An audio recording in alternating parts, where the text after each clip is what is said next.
Sebelumnya saya ucapkan terima kasih atas kesempatannya Ustadz. Karena jujur saya ingin bertanya tapi saya malu. Jadi begini Ustadz, saya kemarin punya pacar, sudah berjalan 3 tahun. Saya menilai dia cukup paham ilmu agama karena dia rajin ibadah serta ilmu bacaan Al-Qur'annya sangat bagus alias qori. Awal tahun 2024 dia sakit. Diagnosa yang selama ini saya tahu karena sakit lambung, tetapi bolak-balik masuk rumah sakit dan sering diopname. Selama sakit saya selalu mendampingi ke sana kemari dan sering ikut nginep rumah sakit atas permintaan orang tuanya. Ini belum nikah tapi Ustadz. Selama 6 bulan Ustadz, saya awalnya ikhlas. Lama-lama saya sadar Ustadz kami belum menikah. Saya juga makin jauh dari keluarga saya dan banyak kerjaan yang saya tinggalkan.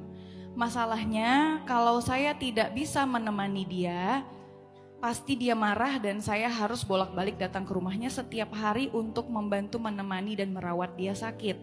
Dia juga sering bersikap kasar, baik fisik ataupun verbal kalau ada hal yang tidak sesuai dengan kemauannya. Sabar tetangga, sabar. Kenapa? Sabar dulu sebentar. Oh, Sebentar. Lanjutin dulu ya. bentar. Mungkin mereka tetangganya kali. Oke. Kemudian Dia sering bersikap kasar, baik fisik ataupun verbal kalau ada hal yang tidak sesuai dengan kemauannya. Contoh saya pernah dimaki dan dimarahi karena telat ambil nasi makan siangnya.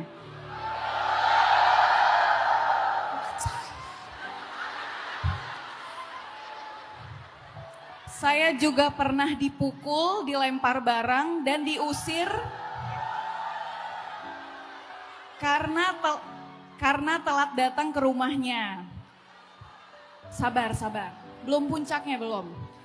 Puncaknya terakhir kali waktu itu saya diusir, dipukul dan sempat ditendang di depan orang tuanya Ustadz.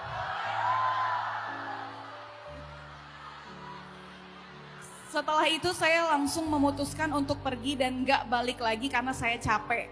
Pertanyaannya, yang pertama, apakah saya termasuk orang yang zolim karena meninggalkan pasangan ketika sedang sakit dan terpuruk? Hey, yang ditanya Ustaz. Yang ditanya Ustaz tapi sabar. Anda Ustazah Solehah. Yang kedua, apakah karma berlaku kepada saya karena Tunggu sabar. Ya, apakah karma berlaku kepada saya Ustadz karena dia selalu mendoakan hal-hal buruk kepada saya? Ustadz.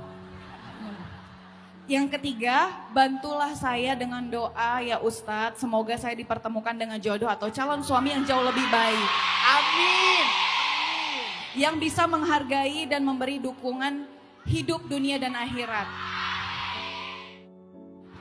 Coba marah. Aduh. Masya Allah ya, semangat anak-anak Medan luar biasa. Ini kalau orangnya ada di sebelah rumah kalian apain? Astagfirullahaladzim. Bodoh. Apa? Kali bodoh, mau dibilang bodoh gitu Ustaz. Oke, udah ya. Saya boleh jawab nggak? Sebetulnya jawabannya udah ada sih tadi sih. Pertama, kita nggak, ini saya pengen ngajak kita sama-sama belajar menalar. Walaupun dari cerita itu kita udah tahu lah kemana kita berpihak. Tapi boleh nggak kita jadikan sebuah perilaku ketika kita mendengar, membaca, menonton sebuah berita, jangan buru-buru menyimpulkan. Itulah kenapa kita sering terjebak dalam konflik di sosial media, gampang banget menyimpulkan hanya dari komen. Kan kalau ada berita di TikTok tuh susah nyari informasinya kecuali di komen kan? Kecelakaan gak ada keterangan di mana. Baca komen, oh. Sekarang bukan saya menuduh Mbak C, bukan. Tapi ini lagi menjadikan ini sebagai sebuah inspirasi aja untuk berpikir. Sekarang banyak banget loh modus kejahatan itu dengan playing victim. Karena kita tuh dikelilingi oleh orang-orang NPD kan. NPD itu gimana cara kerjanya? Modusnya tiga. Love bombing, manipulatif, playing victim. Di awal dia kayak baik banget, di tengah dia mulai manipulasi, nanti kalau ketahuan playing victim. Pura-pura ketabrak lah di jalan, kan ramai sekarang. Pura-pura ketabrak, udah gitu teriak-teriak, wah tabrak lari. Coba kalau kita pakai pola pikir kayak tadi, gampang banget kepancing. Gak mau menalar dulu masalahnya di mana. Akhirnya kita main hakim sendiri.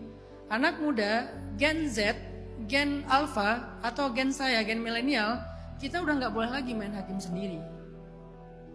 Karena takutnya kita jadi salah korban. Orang yang diteriakin maling belum tentu maling. Orang yang diteriakin tabrak lari belum tentu tabrak lari. Jangan-jangan dia korban NPD tadi. Balik lagi ke cerita tadi. Saya belum mendengar versi cowoknya. Ini jawaban saya menurut versi cewek. Udah jelas jawabannya. Mbak itu enggak kena karma. Pertama Mbak enggak salah. Justru Mbak itu udah terlalu baik menurut saya. Sampai kebaikannya itu lebih dari batasnya. Kan dia bukan tanggung jawab Mbak. Bukan suaminya kan? Bukan tanggung jawab Mbak, tanggung jawab orang tuanya. Kenapa pula orang tuanya nitip ke Mbak? Satu. Kedua, dia nggak bisa nuntut apapun dari Mbak. Orang belum ada kewajiban dan hak apapun. Ngapain dia lempar-lempar gara-gara masalah nasi telah diambil? Ketiga, orang yang mendoakan orang lain dengan keburukan, doa itu balik ke orangnya sendiri. Nggak akan sampai ke Mbak C, nggak usah khawatir. Jadi jangan sampai kita jadi kayak hidupnya was-was gara-gara banyak yang ngedoain buruk kepada kita. Kalau doa itu nggak pantas untuk kita, maka doa itu pasti akan balik lagi ke orangnya. Jadi tenanglah, pastikan kalau kalian itu memang nggak pantas didoain kayak gitu. Itu aja yang perlu kita pastikan.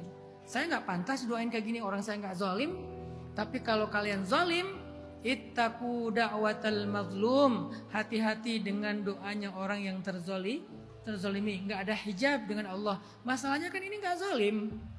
Jadi kalau kita nggak zalim, kita nggak jahat, kita nggak ngambil hak orang lain, terus orangnya mendoakan kita dengan segala kehancuran, kecelakaan, kebinasaan, doa itu hanya akan balik kepada dia sendiri, nggak akan sedikit pun mengenai kita.